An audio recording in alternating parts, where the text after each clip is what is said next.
Okada Books to shut down next week. Drama settles in OpenAI as Sam returns as CEO. Nigerian Communications Ministry begins recruitment of managers for its 3 million tech talents program.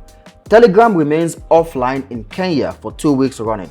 And Tesla Cybertrucks are finally coming to stores. Hi, my name is FK. This is the 4th week of November 2023, and this is tech news from Africa and beyond.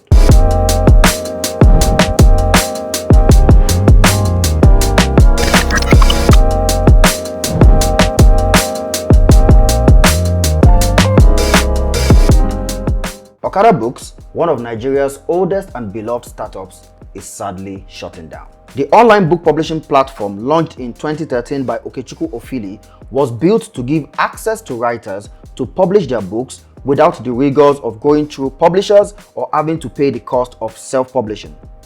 According to a report by Tech Cabal, the site and all its applications are set to shut down on the 30th of November 2013. Wait, that's like next week. Thursday. Next week Thursday. That's next week Thursday. Yeah, Thursday. Okechukwu Ofili stated insurmountable challenges as the cause of the shutdown. Insurmountable challenges sound like CEO speak for we are not making enough money to continue to run the business. Actually, I really hate when startups like this with very good product market fit have to shut down because of some operational issues of some policies like the dollar stuff. It just sucks, honestly.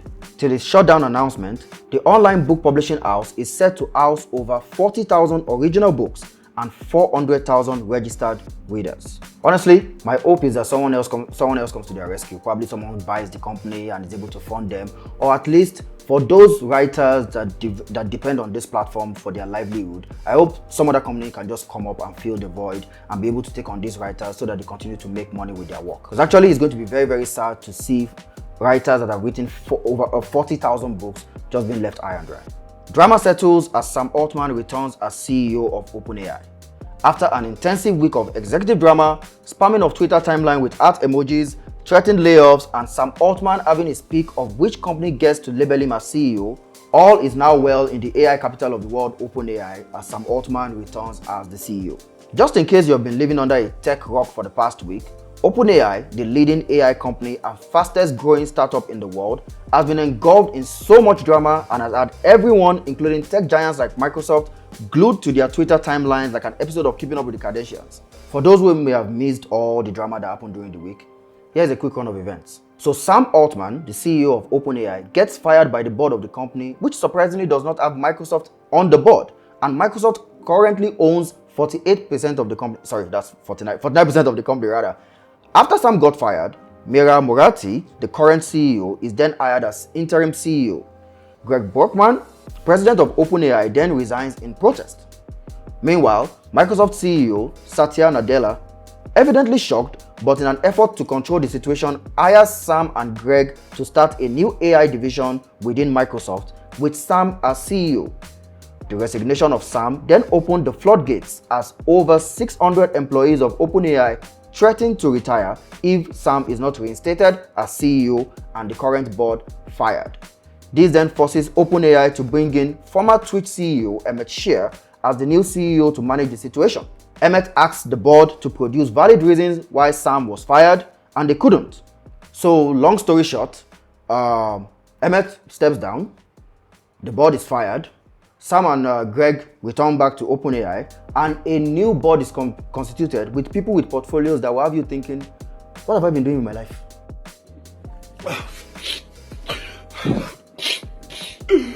Honestly, I'm just glad that Sam is back because honestly, I can't see OpenAI the same without Sam being the face. He has just been the poster boy of OpenAI in this recent OpenAI revolution, and I don't think OpenAI will feel the same without Sam being the face of that company. Instant messaging app Telegram has been down for over 2 weeks in Kenya, and Kenyans believe the government definitely has something to do with it.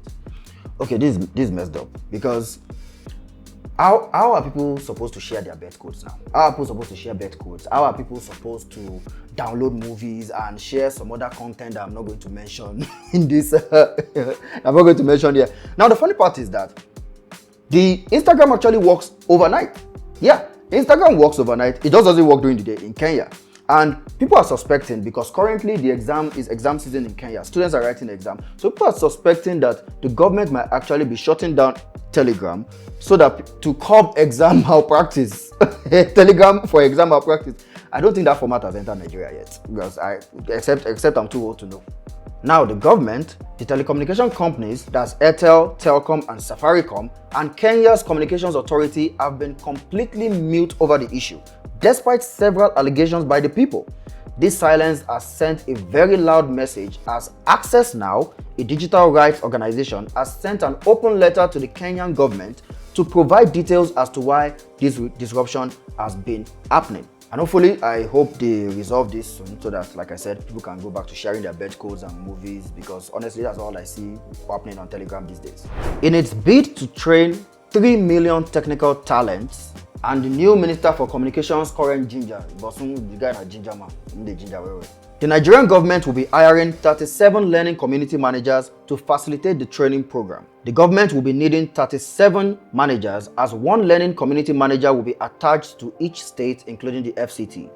The application link is out and is at 3mtt.bamboohr.com/careers/23. Now, when I first read about this, I thought it was going to be like companies that are in the edutech space that are going to be hired as the community managers. But after reading the requirements, I actually realized that it's actually individuals. So it's individuals, persons that are going to be 37 persons that are going to be these community managers. So if you have these listed requirements and you feel right for the job, please apply. And please apply fast, because there's no job in this town, and from what they're doing, it looks big. So this is actually an opportunity for you to do something big. So if you've ever been involved in any training boot camp or edutech in any way, and you fit any of the requirements that are stated on this hiring page, please apply. This is going to be a chance for you to be part of something really big. At least that's what it looks like right now.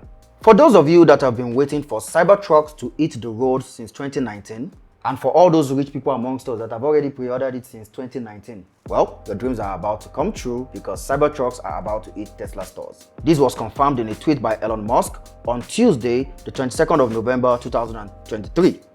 Tesla had earlier put the trucks on public display last week at the Lincoln Center in New York, and hopes to deliver it to more showrooms before Black Friday.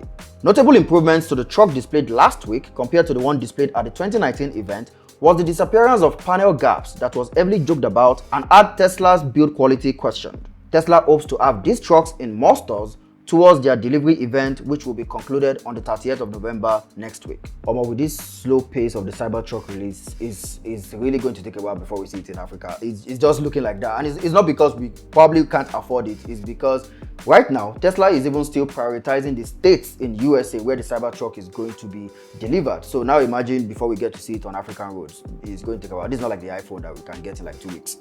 And now for some quick news. Else we're not going to leave here today. There's so much happening in the tech space. Binance founder Changpeng Zhao resigns.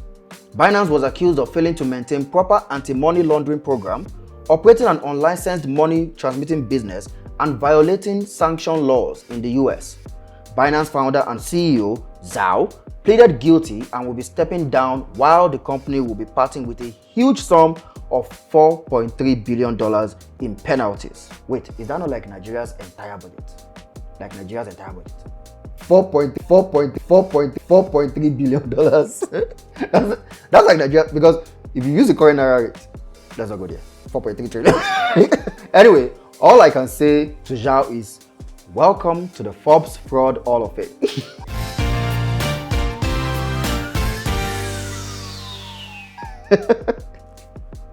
Sorry, I'm not supposed to be joking. I'm not supposed to be joking about this. Seriously, I'm not supposed to be joking about this.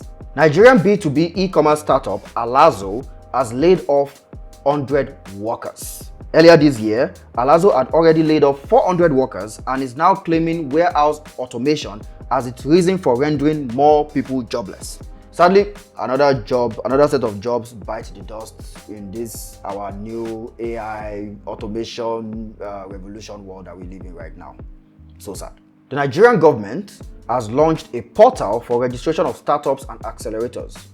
Once again, Nigeria's blazing Minister of Communications, Bosun Tijani, and his ministry have launched and announced a startup support and engagement portal. That almost sounds like therapy for startups. I don't know. It kind of sounds like The aim of this portal is to bring together startups, investors, and support organizations like accelerators, incubators, and innovation hubs. So if you fall under any of these groups, head over to startup.gov.ng to get started with your registration. I told you that this is our new communications minister. Ginger man, he's gingering a lot. I'm loving it. Kenya picks Microsoft as cloud partner for e-government services. The Kenyan government has decided to go with Microsoft as their platform for hosting and managing e-government infrastructure and services. In a report by Tech Cabal, the Kenyan ICT authority stated that Microsoft will assist government with the responsibility of adopting a cloud-first strategy, transforming public service delivery through the adoption of technology, and improving efficiencies in provision of e-government services. Wait, which platform is Nigeria using? Or should I keep quiet? Let's just continue. Google Meet, the video calling app, can now detect when you raise your hand in real life. According to a Tuesday report by TechCrunch, Google Meet can now detect if you are raising your hands to speak during a meeting. You know, because what every remote worker wants is to draw more attention to themselves while doing a very boring meeting. Oh my God. This hand-raising feature will trigger the hand-raise icon to notify participants that you have a question or would like to make a suggestion. But wait, hope if I'm raising my hand to yawn, when I'm being tired about the meeting, hope the thing will not trigger. Yes. I want to call somebody. I just hear, yeah, Africa, you like to say what? Okay, I hope this is something we can opt in and opt out. Because if it's by default, well, I go do. Let's have some money talk. It's fundraising galore as some African startups and organizations have successfully raised money to continue pushing their vision. Waspito, a Cameroonian-based health startup, has raised $2.5 million in seed extension to continue to connect Francophone Africa's healthcare ecosystem online. Aquarec, an agri startup focused on meeting the fish demand in Kenya, has raised $1.7 million to further upgrade and expand its operations. Here in Nigeria, Adona Capital, a venture capital firm, has announced a $20 million fund. Oh my God. $20 million fund, 55% of which is expected to be invested in startups in northern Nigeria, while the rest will be split across other regions of the country and Africa at large. So if you are building something cool in the north, I advise you to get your own bite of that $11 million. Yeah, get your own bite of that $11 million for not northern Nigeria alone. Northern Nigeria alone, $11 million. Please, don't miss that opportunity. And that's a wrap for tech updates for this week. Be sure to check us next week Sunday for more updates. I'm FK, and this is Tech News from Africa and beyond. CEO, all is now well in the